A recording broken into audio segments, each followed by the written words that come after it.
अस्सलामुअलैकुम रहमतुल्लाहि व बरकातुहू। सलामती हो तुम पर और अल्लाह की रहमत हो और उसकी बरकत हो। ધોરણ 10 અરબી વિષયમાં આજે આપણે પાઠ નંબર 3 લૈલતુલ અહાદુ રવિવારની એક રાત. પાઠનું નામ છે તમારો રવિવારની એક રાત. એમાં વિભાગ નંબર 2 વિભાગ નંબર 2 અથવા તો ફકરા નંબર 2નો અભ્યાસ કરીએ. बिस्मिल्लाहिर्रहमानिर्रहीम। शुरू अल्लाह के नाम से जो बड़ा मेहरबान निहायत रहम वाला है। वकानत फ़करा नंबर 2 में वकानत उम्मुहु अअद्दत अनवाअन मिनत तामी मिनल लहमी वल खज़रवाती वल हलावी। फरीथी जुओ। वकानत उम्मुहु अअद्दत अनवाअन मिनत तामी मिनल लहमी वल खज़रवाती वल हलावी। ધ્યાનથી જોજો, આ વાક્યો લાંબો છે ખૂબ જ. વકાનત હતા, કાનત એટલે હતા.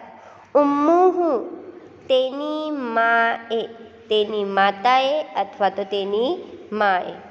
ઉમ્મુન એટલે માં. હું હા પેશ હું છે. હુંનો મિનિંગ થાય છે તેની. બરાબર. ઉમ્મુહુ તેની માએ અથવા તો તેની માતાએ. અઅદ્દાનું મિનિંગ થાય છે તૈયાર કર્યા. અદ્દા યાની બનાના, તૈયાર કરના, હે ને. અદ્દાનું મિનિંગ બનાના કરે તો પણ ચાલશે અને અદ્દાનું મિનિંગ તૈયાર કરના તો કરે તો પણ ચાલશે. અઅદ્દત તૈયાર કર્યા. कौन? माताए.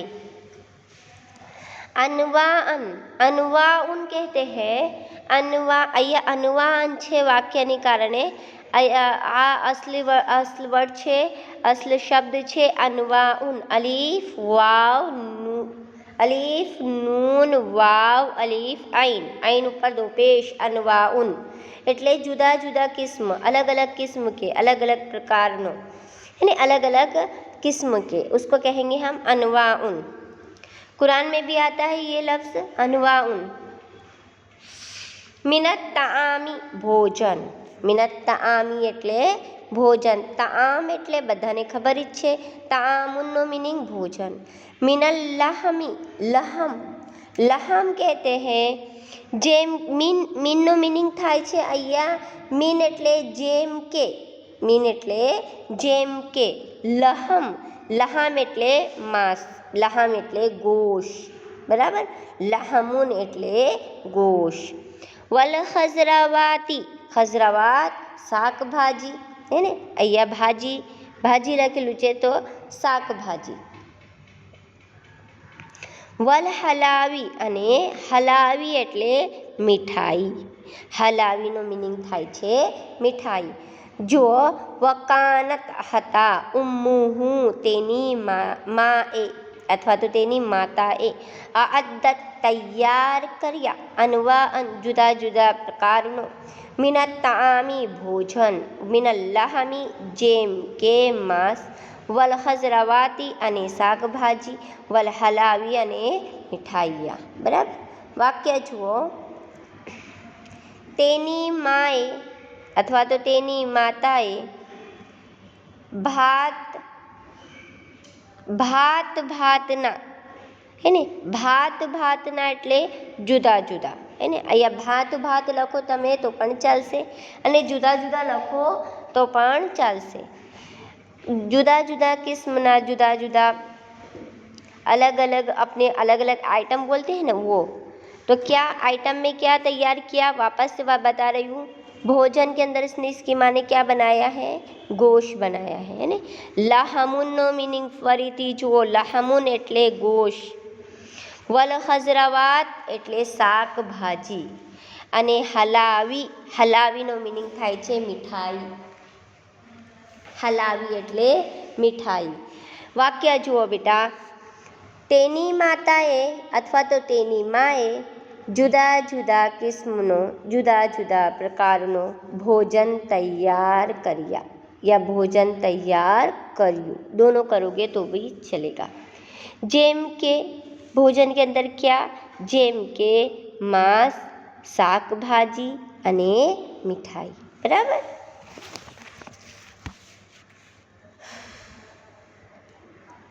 આગળ વ આહસનત વ અજાદત. વ આહસનત તેણે ખૂબ સરસ. आहसा, आहसा हसनुन से है, हसनुन यानी बहुत अच्छा. અહીંયા आहसनत છે તેણે ખૂબ સરસ. અજાદત તૈયાર કર્યા હતા. હે અજાદત એટલે તૈયાર કર્યા હતા. તેને એટલે કોણે? માતાએ. તેણે ખૂબ જ સરસ તૈયાર કર્યા હતા. સમજી ગયા બધા? વ અહસનત તેણે ખૂબ જ એટલે માતાએ. કોસમાં તમે માતાએ લખો તો પણ ચાલશે. અજાદતનો મિનિંગ થાય છે તૈયાર કર્યા. ઉપર આ પહેલા વર્ડ હતો અઅદ્દત. અઅદ્દતનો મિનિંગ પણ થાય છે તૈયાર કર્યું. અજાદતનો મિનિંગ પણ થાય છે તૈયાર કર્યું. તેણે ખૂબ જ સરસ તૈયાર કર્યા હતા. સરસ શું તૈયાર કર્યા હતા? ભોજન. આગળ ફકુલ્લુહુમ અખઝુ મા અશ્તહત અનફુસુહુમ. ફકુલ્લુહુમ આમ બધાએ. ફકુલ્લુહુમ એટલે આમ બધાએ. અખઝુ લીધી. મા અશ્તહત મનપસંદ વસ્તુઓ. અશ્તહત એટલે જો ખુદ કો પસંદ હોવો है ने मनपसंद वस्तुओं. અનફુસુહુમ પોત પોતાની. બધાએ શું કર્યું? મનપસંદ જે વસ્તુ હતી તે બધાએ લઈ લીધી. હે ને?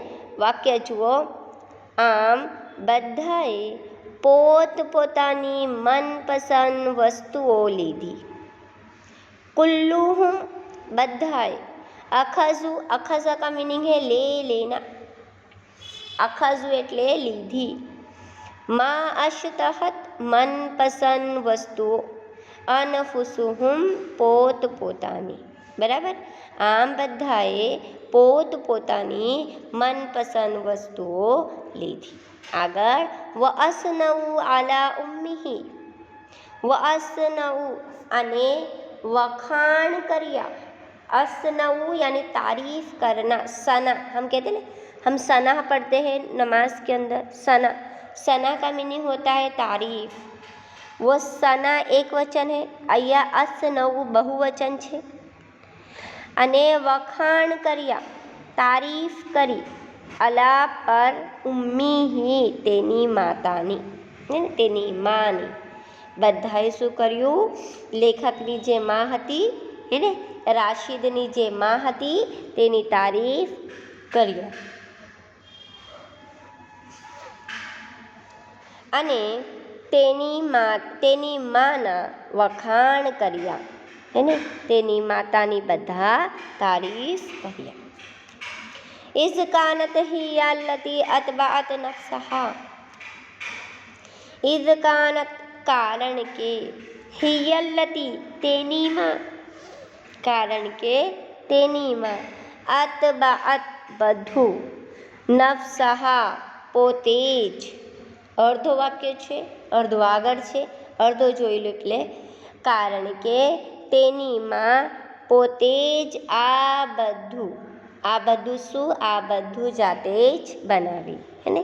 खाने की जितनी भी चीज़ें थी उसकी माँ ने सब खुद से बनाई थी.